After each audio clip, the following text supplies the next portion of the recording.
एक मोठी बातमी आपल्या समोर येते. शिवसेनेच्या मेळाव्यात उद्धव ठाकरे भाऊक मागितली थेट माफी. शिवसेना ठाकरे गटात मोठी फूट पडलेली आहे. शिवसेना ठाकरे गटाचे 6 आमदार पक्षातून फुटलेले आहेत. या सर्व पार्श्वभूमीवर शिवसेनेच्या वर्धापन दिनी आयोजित मेळाव्यात शिवसेना ठाकरे गटाचे प्रमुख उद्धव ठाकरे काय बोलणार याकडे सगळ्यांचं लक्ष लागलं होतं. यावेळी बोलताना उद्धव ठाकरे यांनी भाजप आणि शिवसेना शिंदे गटावर जोरदार हल्लाबोल केला. तसेच बंडखोर खासदारांवर देखील त्यांनी जोरदार निशाणा साधला आहे. यावेळी बोलताना चांगलेच भावूक झाले आहेत. आज गद्दारी झाली त्या वॉर्डमधील मतदारांची मी माफी मागतो, असंच उद्धव ठाकरे यांनी म्हटलंय. शिवसेना ठाकरे गटाच्या मेळाव्यात बोलताना उद्धव ठाकरे यांनी भाजप आणि शिवसेना शिंदे गटावर जोरदार हल्लाबोल केला आहे. आज माझ्यावर टीका होते आहे, माझ्या पत्नीवर टीका होते, तेजसवर टीका होते. भाजपने दगा दिला म्हणून मी मुख्यमंत्र्यांची जबाबदारी स्वीकारली. मातोश्री फक्त सोसायचं, तुम्ही मंत्री व्हायचं, खासदार व्हायचं, तुमच्या मुलाने आमदार व्हायचं, पण मातोश्रीने काहीच करायचं नाही, नको आहे आम्हाला, असा सवाल त्यावेळी उद्धव ठाकरे यांनी केला आहे. दरम्यान पुढे बोलताना ते म्हणाले की आज गद्दारी झाली त्या वॉर्डमधील मी मतदारांची माफी मागतो. मोदींची लाट असताना माझ्यावर विश्वास ठेवून त्यांना निवडून दिलं होतं, हे आम्हाला डिवचलं जात होतं. मोदींच्या चेहऱ्यावर खासदार निवडून आले म्हणत होते. मोदींचा चेहरा न वापरता आपले 9 खासदार निवडून आले. आज परत फोडाफोडी कशासाठी फोडताय, काय मिळवायचं आहे, सत्ता पिपासू किती व्हायचा, असा हल्लाबोल यावेळी उद्धव ठाकरे यांनी केला आहे. मी मुख्यमंत्री होतो हे सांगावं का लागतंय? कारण लोक विसरतात. कोणी न मागता कर्जमुक्ती ती सुद्धा कोणत्याही प्रश्नाशिवाय मी केली होती. 10 रुपयामध्ये शिवभोजन दिलं होतं. आणि करोनामध्ये काय केलं होतं हे तुम्हाला माहिती आहे.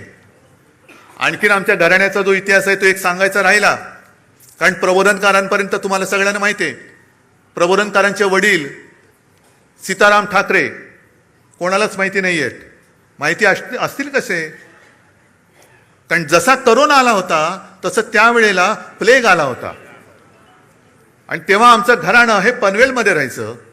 आणि प्लेग म्हणजे काय, लागला की गेला, म्हणजे कोणाला गाठ आली का गेलाच. आणि त्याच वेळेला मग ते रँड वगैरे ते सगळं झालं, ते पुण्यामध्ये ते तिकडे. पण मृतदेह वाहून न्यायला कोणाची तयारी नव्हती, हिंमत होत नव्हती. तेव्हा प्रबोधनकारांचे वडील सीताराम ठाकरे आणि त्यांच्या सगळ्या मित्रमंडळींनी हे मृतदेह वाहण्याचं काम केलं आणि त्याच्यात ते घेऊन ते गेले. आहे कोणाचा असा घराण्याचा इतिहास? आमच्या अंगावर येते येता. आणि म्हणून मी आज शेवटी तुम्हाला विचारतोय, मी आजपर्यंत तुम्ही मला जपलत कारण शिवसेना प्रमुखांचा आदेश. जसं शिवसेना प्रमुखांनी सांगितले की जसं तुम्ही मला जपलं, मी तुम्हाला जपलं, तसं उद्धवला सांभाळा, आदित्यला सांभाळा, तसं मी आज तुम्हाला सांगतोय.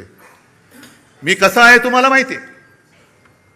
माझ्या माणसाने माझ्यावरती बोट दाखवलं तर एक क्षण सुद्धा मी राहणार नाही तिकडे. आणि म्हणून मी मुख्यमंत्री पद सोडलं आणि वर्षा सोडून मातोश्रीला गेलो.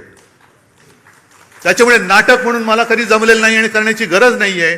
मला जर का काही पाहिजे असतं तर आज सुद्धा मी विनासायास विधान परिषदेमध्ये टिकोजीरावासारखं जाऊन बसलो असतो, पण मी नाही गेलो. म्हणून मी आज तुम्हाला सांगतोय, विचार करून उत्तर द्या. 60 वर्ष पूर्ण झालेली आहेत. गेली जवळपास 12-13 वर्ष मी तुमची नेतृत्वाची जबाबदारी सांभाळतोय. पण जे आरोप माझ्यावरती होत आहेत ते जर तुम्हाला खरं वाटत असतील तर तुम्ही मला सांगायचं, मी आत्ता या पदावरनं पाय उतारवायला तयार आहे. फक्त माझी एक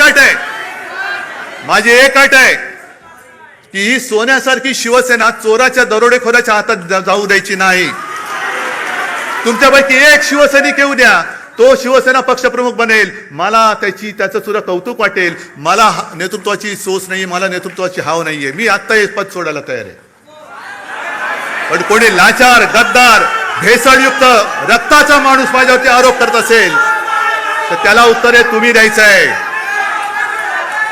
बाकी मी डगमगलेलो नाहीये, मी खचणारा नाहीये. अनेक संकट आली, अनेक वादळं आली, मी पळणारा नाहीये. मी पहाडासारखा उभा राहीन, जबाबदारी स्वीकारेन. पण तुमच्या मनात जोपर्यंत विश्वास आहे तोपर्यंतच हे मी करेन. आणि ज्या क्षणी तुम्हाला वाटेल त्या क्षणी मी हे पद सोडल्याशिवाय राहणार नाही. जय हिंद, जय Maharashtra. Bureau report, SBN Marathi, Mumbai.